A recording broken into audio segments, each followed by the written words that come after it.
Well, I am delighted to be able to tell you that Justine Frischmann is with us this morning on BBC Radio 6 Music, and she's going to tell us how she traded art, or music I should say, sorry, for art instead. And yeah, we're going to hear what she has to say in just a few moments from now. But first, a word from her about her recent solo show. My last solo show was named The Battle of Faith and Doubt because I feel like that battle is very central to my experience of being a human being and being an artist. I think it takes tremendous faith to call yourself an artist in the first place. And when I'm in the studio, I'm always, looking for those moments where I drop into faith. Something moves through you. I'm someone who does struggle with doubt and dark periods and feelings of restlessness, and I think all that is evident in the work. It takes tremendous faith just to be a human being and get out of bed in the morning. Justine Frischmann, what can I say about her? She's a woman that I've always loved, so powerful and provocative, a brilliant songwriter and a live performer. And I think it's fair to say that she and her band Elastica knocked most of the rest of the Britpop into a cocked hat, didn't they? But she decided that she was going to bow out at the height of the band's powers, and she went on to relocate to Colorado to study and to work as a painter. And this morning she talks to us about why she chose art over music. 1, 2, testing. 1, 2. Hello, this is Justine Frischmann. 3-minute epiphany. 6 Music. I feel like making art has been something that I'm able to do sustainably, and making music in my 20s in London in the glare of the media at that time was definitely not a comfortable place to be. I've come to painting as a more mature person that's been through more. I'm living in circumstances that are better and healthier for me. What were my feelings about making music, being in a band, and the music industry in general? I was definitely at a real low point in 2001. I felt very unhappy with the world I was looking at and the way I was looking at myself. One of the ways to describe it is a kind of dark night of the soul. I just felt like I just wanted a complete change. I chose to leave London and move to Colorado, which was somewhere that I always felt a tremendous resonance with when we were touring. It's very beautiful. And it's kind of weirdly peaceful. It's a mountain place and it's snowy and clean, and Boulder's a great little hippie liberal town.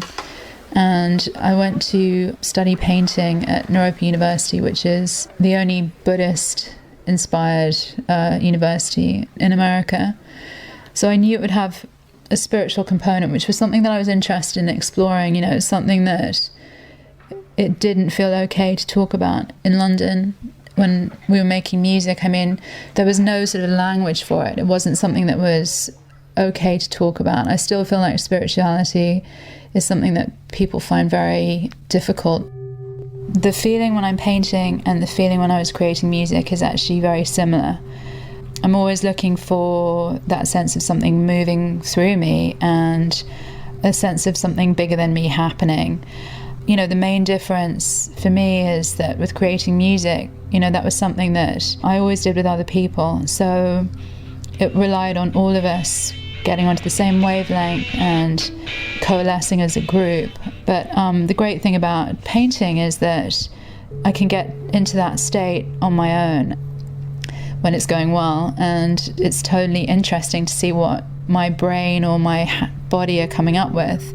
It's surprising. It feels like it's beyond me. It tickles me when it happens. It's just one of the most fun things I can do alone. If you're in a band, you need to tour and you need to play to people, and in that way you actually become the art. You have to be there for the art to get activated.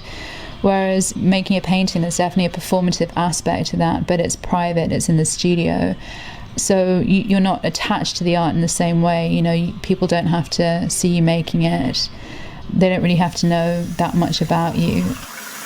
So I remember the first time I walked into, the painting studio at Naropa University where I'd gone.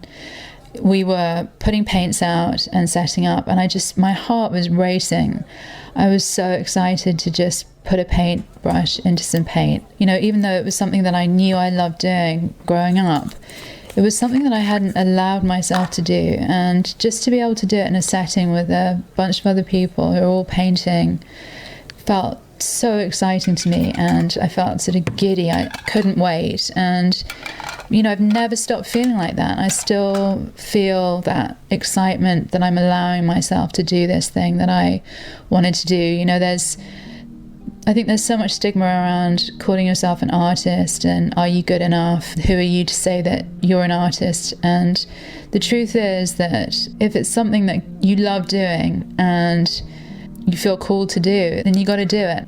That decision I made to just change my life in my 30s was terrifying, and was also the best thing I ever did. Sit back and enjoy Elastica.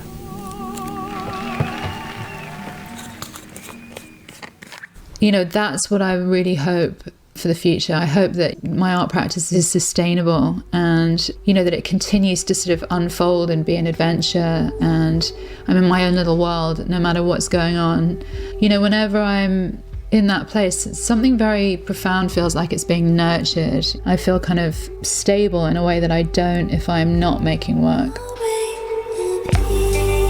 And this is what inspires Justine Frischmann when she's painting. I almost always listen to music when I paint, and my favourite thing to listen to is Brian Eno, particularly the stuff that doesn't have lyrics. You know, I love listening to Elliott Smith, a lot of gospel stuff, staple singers. I often start by listening to the first track from Music for Airports, because I feel like it helps me get into the right zone to paint. A long time ago, I used to listen to that track in various altered states when I did things like that.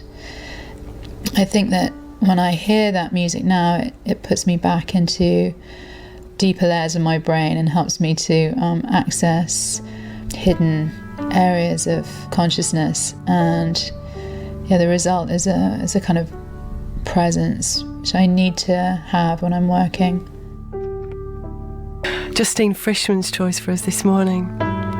Just glorious. I love her description too of the sense of something moving through her and the sense of something bigger happening when she's creating art.